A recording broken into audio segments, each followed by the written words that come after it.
Here we are then. Yep. As you can see, we have our lovely Davide Tardozzi, team manager from Ducati Lenovo team, with us for the live podcast. Welcome to our later audio listeners. And if you're wondering, that's not Elliot York. It's not. It's paddock legend Matt Birt. Welcome, Matt. Thank you very much. Yeah, special guest appearance. I thought it was going to be Paolo Ciabatti. No offence, Davide, but I was only here for the birthday cake for wow, Paolo. yeah, but, you see? I'll happily sit and listen to Davide ahead of the biggest weekend that they've had for many, many years. Looking forward to it. It is indeed. So, Davide, thank you very much for joining us. And like we just said to you a second ago, basically here to talk about the huge weekend you have ahead. You say you don't really want to talk about that, but we're going to push forward. First of all, we can talk about it, but the icebreaker. How are you feeling? It's been a pretty intense few weeks. I obviously feel confident, but I'm too used to motorcycle racing to know that it's not done. Fabio has all our respect, so he's the world champion, he's still the world champion, and he's a very, very fast rider, so he's not done yet. Obviously in Australia we had a good weekend, and sorry, unlucky for Fabio, and this gives us a good advantage, but everything can happen in two races. We have 50 points to play with. We have only 14 as advantage, so it's not done yet. I'm sure that Pecco is in the right mental mood, but again, we are really careful about thinking about the winning of the championship. Davide, we hear in these situations so many times people say we have to try and treat it like any other weekend, a normal weekend, or as normal as we possibly can, but this is Ducati's biggest weekend potentially in 15 years. How difficult is that from a team manager perspective to make sure that everything can stay as normal as possible despite everything that's at stake? Yeah, obviously you have to try to keep the situation in the normal way as much as possible, but I'm so lucky to have our people around that understood this before we have a chat before coming here in Phillip Island, trying to have a normal, very normal weekend here in Sepang. Our guys are in this moment very calm, and they put Pecco in a fantastic mental mood. Pecco this morning told me, I'm in Italian, sono sereno. I'm, you know, serene. I like that word. I feel like the translation in English makes this a little more. Yeah, I don't know exactly the words to translate sereno, but he's in peace with himself in some way, you know. And the team mood is fantastic. So in this moment, I feel comfortable that we can have the best result is possible. I don't know it will be enough to win the championship, but I think that we will play our card in the best way. Okay, well that's interesting because it has been quite a roller coaster, especially for Pecco this season. Ducati, you've always had a very fast motorcycle on Sunday, be it Ducati Lenovo team, Pramac, obviously Bastianini and Gresini with those wins. But Pecco, it's already the biggest comeback ever in terms of points, from 91 back to 14 ahead. How has that been to live within the team and watching these ups and downs and then getting to this point now? It's pretty incredible. We are working on that with Pecco because after a kind of disaster start due not only to Pecco's performance but also because we didn't give him the best bike in the beginning of the year. I think that Ducati has to apologize in some way with Pecco because it took a couple of races to bring the bike on the way that he deserved and that he liked. That took 3-4 races. 5 races maybe, and in the end when we give him the setup and the bike he likes, he always been on the podium or on the ground. Because that's the truth. If you take a look, and when he crashed, he was apart the first race in Qatar, he was always on the podium. So that means that he's very, very competitive. The package is very competitive. Then we have to think internally to not make again mistakes like we did during the winter test and start in the best way next year. But mainly Pecco has already makes his own how you say in English, you know, he talked with himself and he said, I have to manage in a different way certain situation like in Le Mans or like in Sachsenring, where second place was already on the pocket, was already 40 points. That means that the championship would have been done already, yeah. Would have been closed in Phillip Island, you know. So we are trying hardly to win this championship, but we are also looking to the future as Ducati and the rider to be better together next year, because next year I think that will be more tough than this year. Davide, going back to the start of the season, clearly we saw Pecco was super strong at the end of 2021. Many people expect him to be the favourite for this season with a lot of reasons, but the GP22, as you mentioned, it didn't win until round 6 in Jerez. And now Bastianini on last year's bike won 3 of the first 5 Grand Prix. So were you guys worried at that stage? And how difficult was it to keep Pecco calm when he could see the bike he was on last year having such an amazing start? Was not so easy, mainly during the winter test, where I realized that he had not in Indonesia and here in Malaysia. He was so pissed about the technical situation. But finally it took a bit of time, as you said, 5 races to win. But in the end, I think that the main and the key point is the very tight relationship we have as Ducati with Pecco. I think that this is the key point. We never lose the trust in each other. And this, I think, that makes the big difference to start again. And even after Sachsenring, where you score 91 more points to grow till the top, we never give up. And this is not only words. We honestly say after a couple of minutes after the crash, championship is gone. After 2 hours, the words were, we have to try hard to try to bring back those points. And that's what it happens. And again, I want to underline, the main is the very strong relationship between us and him. It does seem like in Ducati, when there is that figure, like obviously the last rider to win the title for you was Casey, that brings such incredible game to the table on Sunday, and it's just that incredible talent. It feels like Pecco has kind of brought the team together, and you've equalled a few records as well this season with all those wins in a row. Did you know that? When did you realise that he was a special rider and he was really going to be part of this project? Because obviously he moved up on a Ducati, then you moved him to the factory team, but now he's another level. I think that we realized we make in January 2018, before he won the championship, where we signed the contract. We signed the contract January 2018.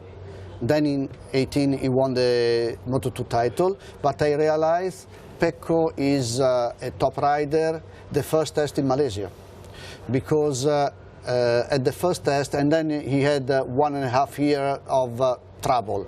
But at the first test, he shows something that is not possible for a rookie if he is not a top and fast rider.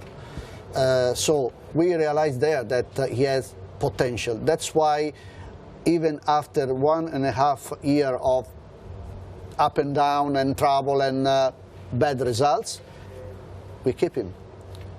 He has the potential. We have only to find a way and to give him the bike to show those potential, and that's what happened. And again, since 6 races of last year to the end, and this year that means 18, 24 races, look at the results. 4 races in the end of the year, 10. On 24 races, he won 10. Yeah, I think it's fair to say you were not wrong. Other 4 was on the podium. That means that more than half of the races was on the podium. Then mistakes, yes, but and we have to work on that. But that he's a top rider is not anymore in discussion. One of those mistakes you just mentioned clearly was in Germany. And I'll put my hands up here and say, I got on the plane to go home from the Sachsenring thinking 91 points. Not that Pecco cannot win a lot of races. I just couldn't see Fabio Quartararo losing 91 points. But David, I want some insight into that Sunday night and immediately after that Grand Prix in Germany, because you just said the first 2 minutes, everybody was like, it's over, it's gone. The 2 hours after that, did you have a meeting with the management, a meeting with Pecco to go, guys, we're still in this, we still have a chance? What was that process of still believing? We said we know that we have potential. We know that we have now the bike. We have the rider. We can't lose any possibility to try hard to win. I mean, and mainly the guys, the team, the mechanics is not over. Is not over. They keep saying to Pecco they want to keep him up, and Pecco is not over, and the mechanics, his engineer, his telemetry guy, they was keeping him up, is not over. And they was always saying, is not over, Pecco. And that's something, I mean, the relationship between him and his, mainly his team, you know, we have 7 people, 5 mechanics, 1 engineer, race engineer, and 1 telemetry guy dedicated to each rider, plus all the guys behind. But his group was so tight to him, and I was there looking. I said almost nothing because they was doing my job. Well, that's nice. I was looking and hearing from outside, and I said, "Hey guys, clap the hands because good job." So there's 8 team managers in Ducati now. Then, yeah. No, but you said already this morning he seems serene this weekend, but it is quite a different situation he's in now, because at the end of last year as well, it was pretty close. But he was not the underdog in terms of on track, but he was the guy who had to make that comeback. This season now, before Valencia, before the real last chance, he's now the guy more in control in terms of points. Yeah, he grow.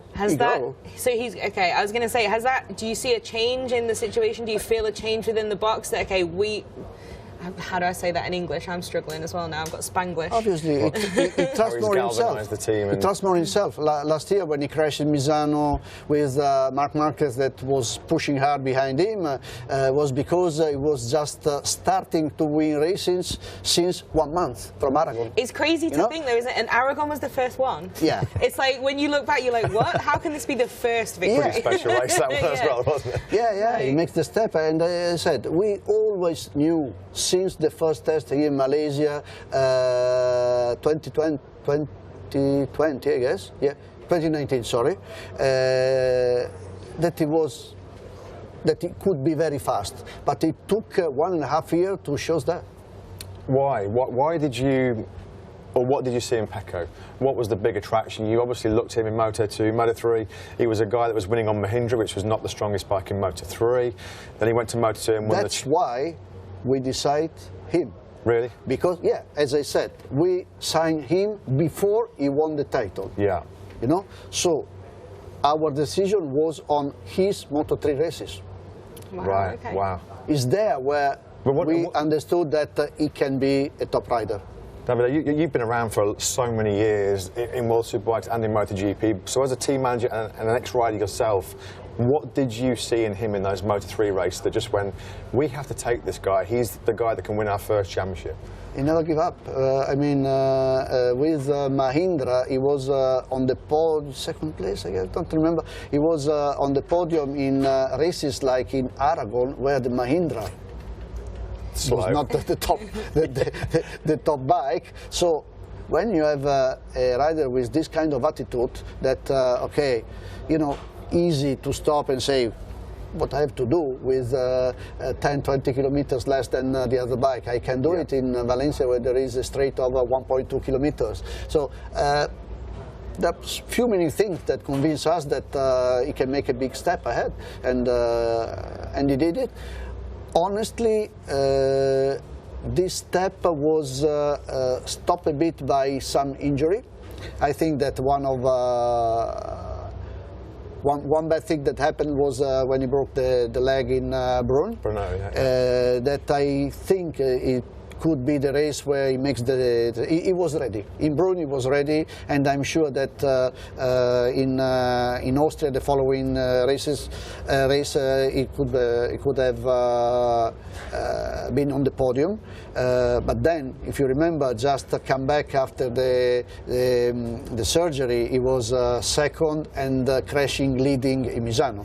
Yeah. Again, he never been 10, 12. He always been on the podium or on the ground. Well, they say this, don't you? You can't teach a slow rider to get faster, but you can teach a fast rider to stop crashing. So I guess very easy. Certainly so far it's going quite well. Maybe one bobble in the last few. But obviously then it's a big weekend for you with Pecco as well. It's also a big change for you guys next year. There's so much talk at the moment, team orders or manufacturer orders, whatever you want to call it. You've got 8 bikes on the grid. What do you make of all of this? Because thank you for this question, because I have the opportunity to clarify something. First of all, 8 bikes. Why the other manufacturer didn't propose another bike? There are 8 Ducati bikes because other manufacturer doesn't want to give bikes to the teams. So it's not Ducati that forced to have the bike. The other manufacturer doesn't provide bikes because somebody else asked Honda to have another team, say no. Yamaha to have another team, say no. Somebody else said, yeah, maybe in the future we can have. Suzuki never want. Okay, Suzuki now also leave. But so why Ducati has to be accused? Because they provide bikes to teams that request those bikes, while other manufacturers, I want again to underline, doesn't propose it. That's the perfect opportunity for us to ask fans to let us know. Yeah. Answer, Davide. Having fast bike, okay. Behind that, there is something. There is a strategy. There is Ducati that help satellite team to have young and fast riders. Is a strategy that we decided 2 years ago. So now we come to the point that we have fast bike and fast riders. But this is a strategy. We help not other manufacturer, our satellite team to have the best condition on riders. We suggest, we help. Some riders are Ducati riders that we provide to the satellite team. So we manage together with the satellite the best situation possible for them. Why we have to be accused because we do a good sport, political sport? I mean, we don't have the answer for you. Because, I mean, we must obviously stay unbiased and perfectly in the middle, but obviously, off the record, I agree. It's obviously, if people ask, you have a quality machine, people would like it, you are never going to say no. Yeah, okay. It's not a Ducati master plan, it's just that you are... I think that Ducati make a good sport program for the satellite. I mean, it's paying off quite a lot. And I can't understand why I read something, they have, but some other rider that accuse Ducati that has too many, why you don't ask your factory to have more bikes and more fast riders on your bike? Ask your factory. He's a very good, he should make a defence lawyer, shouldn't he? Really? Ask your factory. Don't accuse Ducati. Moving on then, with Ducati. No, sorry, I want to finish, because please, we go on the team orders. Team orders. I think that what Enea did in Misano is not something that I see that somebody said that Enea arrived second in Misano because of team orders. You arrived second by 34 mil. Yeah. 1 meter more and they can... He's very precise if he's you see what Enea did in Aragon? In Aragon. Is that team orders? Yeah. Jackie Motegi. Jackie Motegi, but I want to come to the point. Johan Zarco in Thailand. Okay, first of all, Johan was very fast coming up, but if you understand about racing, you understand that the rain tire when the track is drying, is going down very quick, mainly the front. And in the same condition was some other riders like Raúl Fernández, that he was growing up, and then immediately from one lap to the other he stops and go back, because when he's drying the surface, the front tire hit a lot and don't give you the possibility to brake hard.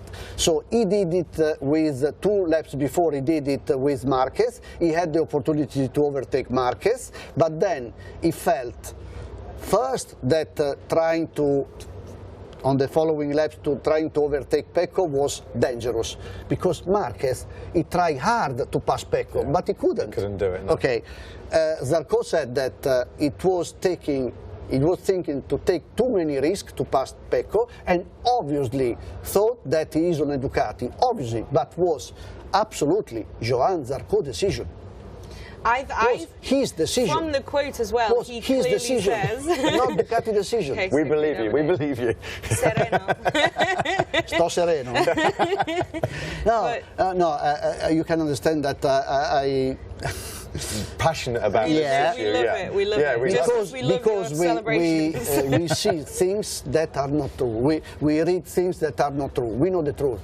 It's obvious that we was very happy about this result, that Johan Zarco did that, obviously.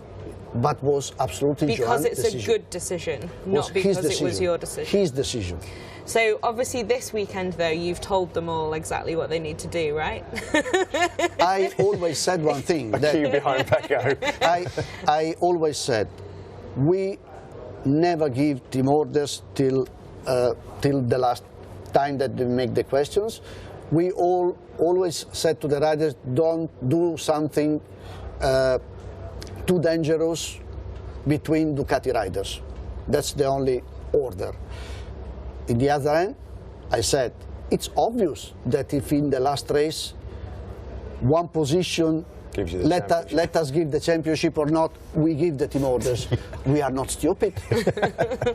So, yeah, I mean, it's obvious because everybody would do the same. Yeah, exactly. Everybody would do the same. I can think of one person that won't, but I won't roast him publicly and remember it.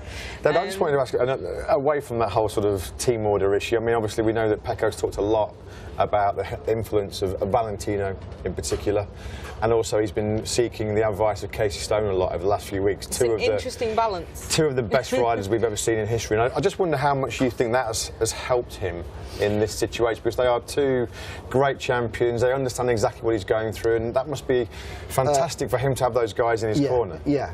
I speak a lot with Pecco about that, and I know that regarding Valentino, he always had some phone calls with him because Valentino likes a lot Pecco, but Pecco has a lot of respect to Valentino because he saved his career. Because when he leave Team Italia, where he started, I joke with him because he always been 34, 33, 32, maybe sometimes 29 that was a good result. On the grid. Yeah. Valentino asked him to go down to Tavoglia, to Pesaro, and he opened the arms, said, come with me, and he bring him up again. So I think that Valentino deserves this respect from Pecco. On the other hand, Casey is a tough guy, because he's not saying things like even Lazar. No sugarcoating. Oh, he's not so kind when he's saying something wrong, that he's doing wrong. But anyway, Casey, it's been very helpful for Jack and Pecco in Portimao last year. He saw something that it helps both to be fast, to be faster than before, and also in some suggestion in Australia was very helpful. Casey is a guy that doesn't speak so much, but you know, what he says is very important. He doesn't give you his opinion. It's kind of sentence. It's like this. This is the He makes some fact of the sentence. matter. It's not an opinion. We've all been there and on the other end of those conversations. So Pecco's finally decided to listen to Valentino's advice here. I remember Valentino last year having to say that he almost had to hypnotise him for the tyre choice, and sometimes he would go against him, but they seem to have a really, really great relationship together. Yeah. The relationship is very, very strong. Very strong. I never been with them when they talk, because many times they talk in private or while at the ranch where they make the trainings. But I know that the relationship is so tight, and we are happy about this relationship, because who better of Valentino Rossi to give you advice, you know? I mean, it's true. Only won 9 world champions, didn't he? Yeah, just the 9. But yeah, exactly. So, okay, final couple of questions then. We've talked a lot about Pecco. Obviously, it is a lot of it about him this weekend. But you also have Jack, who has done an incredible job as well. And as a team player, when called upon, like we said, in those last races, not as a conspiracy. And has won some incredible races for you guys, and now will be moving on next season.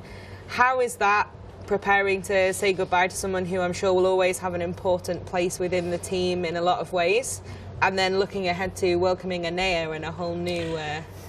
Jack is an incredible nice person. I know you love Jack. I remember you love Jack. You love Jack and you love Chaz. We all love Jack. We all love I Jack. love Australians riders. I always had a fantastic relationship with Troy Corser, Troy Bayliss. I have a very, very good personal relationship with Mick Doohan and Casey. So I love Australians. Australian riders. Yeah, because of their attitude. They are so... how you can say in English, they are flat. You have not to grow on the mountain. They are always there. Just chill. I would say chill probably is the word. Yeah. Anyway, Jack is also a fantastic team player. I think that this year, at least twice, he helps a lot Pecco on wards. Not giving the place, but he said he gave him a pep talk before Buriram, right? Yeah. We was there. We was there. Yeah, I was behind them. But then when I see Jack going close to Pecco, that was a bit afraid, because you know, after a disaster in Japan in the race, and a disaster in qualify, where he was 2 seconds lower than the other guys on the wet. Racing in an important race on the wet, not so easy. Or you are there, or you trust yourself, or you can't make, like, from this to this. I mean, 2 seconds lower to the podium in 1 week. Yeah. That means that you have the right brain. My last question is actually about the boss, Gigi Dall'Igna. Of course, there were some very dark times for Ducati when he took over at the end of 2013. He was hired basically to build a motorcycle that could win the MotoGP World Championship. You're in this position now, so what would you like to say about the job that Gigi has done? Because you need good riders, but you need a fantastic motorcycle as well to be in this position, and all that hard work, all the difficult times, and now here you are on the brink of the I would like to use words that Gigi said several times. I came to Ducati and I thought that it was a disaster. I found the right people, and I have just to organize the work. Because the know-how was already in Ducati. Gigi was so clever to select and go forward with the right ideas.